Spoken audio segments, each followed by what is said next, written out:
Hello and welcome to my YouTube channel, The Perspective. Today I'm going to discuss about the ongoing conflict that could lead us to a major escalation that can turn into a new hybrid of warfare and could potentially be a new third world war, the likes of which we have never seen before. And what are the conditions, criteria that are leading us into this abyss, and why the future outlook of humanity looks dismal, and who is benefiting great far and wide from this kind of tensions is they are being escalated in a day-to-day basis, and how new world order is forming despite the effort by the Western elites to keep their old world order intact. First of all, I would like to take all of our attention into the ongoing Russia-Ukraine conflict, which could have been the biggest starter that we are already in a third world war, unlike the first and the second world war, which were fought in trenches with guns and ammos, tanks, aeroplanes, submarines. But from the first to the second, the scale, scope and devastation was far greater, far deeper. That saw total destruction of Europe. But unlike first and second world war, third world war is going to be completely different. It is going to be a hybrid of warfare that uses cyber warfare, the proxy warfare that is going between Russia and Ukraine, the proxy against China using Taiwan, Philippines could be another front for new war, and the Middle East as we know it is already on the brink of war, as American interventions have led to the series of conflicts going out there, and the Israel's unrelenting bombarding of Gaza and Palestinians is also creating a lot of havoc around the Middle East currently, and America is by far supporting Israel through all means, be it monetary, be it military, be it diplomatically. So how is this conflict going to be perceived in the near future? Why Europe wanted Russia to be fallen once again using Ukraine as a proxy that might escalate into third world war, or some experts are already saying that third world war has already begun. And let's dig deep into the mysteries of this uncertain world that we are heading into. So how is this drama of third world war continuing, be it a proxy war of United States against Russia using Ukraine as cannon fodder, and why is Russia taken so seriously by these Western elites who had this system of liberal international order for a long period of time, especially a unipolar moment which began in the early 1990s as the collapse of Soviet Union unfolded and the tragic events that took place with the fall of the Berlin Wall. So there are a lot of issues regarding this third world war, and the continuation of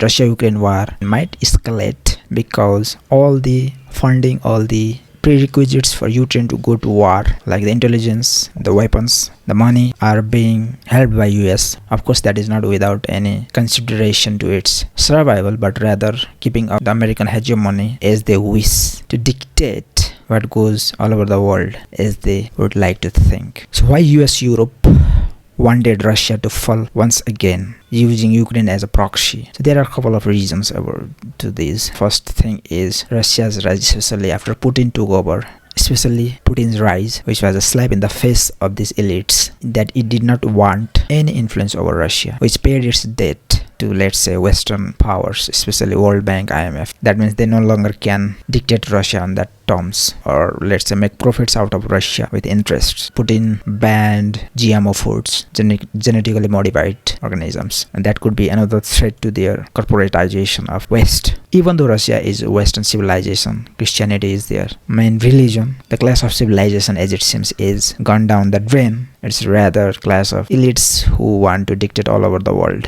and everybody to follow their guidelines, and those who do not want that, like Russia, China, Iran. The other thing is Orthodox Christianity is widely adopted, rejecting the liberalism. So their doctrine of liberal international order was not obeyed by Putin. Even though Putin wanted to join NATO, they did not allow it. That means Putin challenged them to a new world order by invading Ukraine. They could not control Russia's oil resources and other commodities, mainly food, mineral resources, etc. And internationally, Russia went into Syria against Western intervention, meaning that it wanted to be seen as a superpower on its own terms, challenging the Western powers. And the narrative is set all over the world, especially in European citizens, that Ukraine must not fall, and the fall of Ukraine is the resurrection of Soviet-style Russia, and after Ukraine it will be other Eastern European nations, the likes of Poland, Latvia, Lithuania, etc., Moldova, and urged European citizens, convincing them of that threat.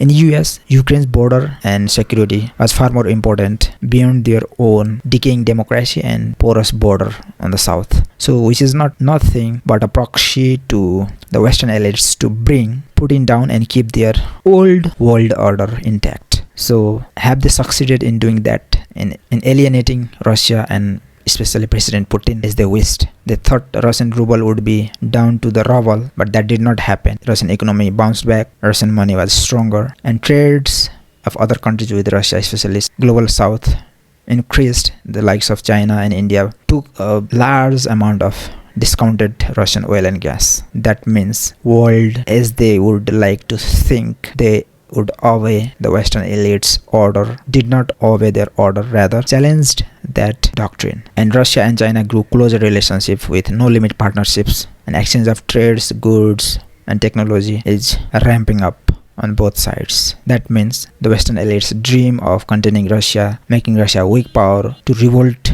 Russians against its president, was all a failure, and Russia even grew stronger with now military industrial complex inside Russia growing that grew its economy, and global south wanting Russian energy, defense, and other technologies to continue on. So this is the world scenario from the perspective of Russia-Ukraine war, and how likely it is going to end soon, we don't know, because the cabal is interested in continuing their fight. But the real fight would be, I think, against China, because no any other country comes closer to becoming the United States' great arch rival than China, because it has already, even though it is a developing country with per capita GDP less than 1/5 of the United States, with its huge manufacturing base, almost 31% of the world manufacturing, and now turning it into an advanced manufacturing giant and developing its economy to leapfrog to major advanced economies, is side of huge entertainment to the world, and that is a very big threat to the West, especially the United States. But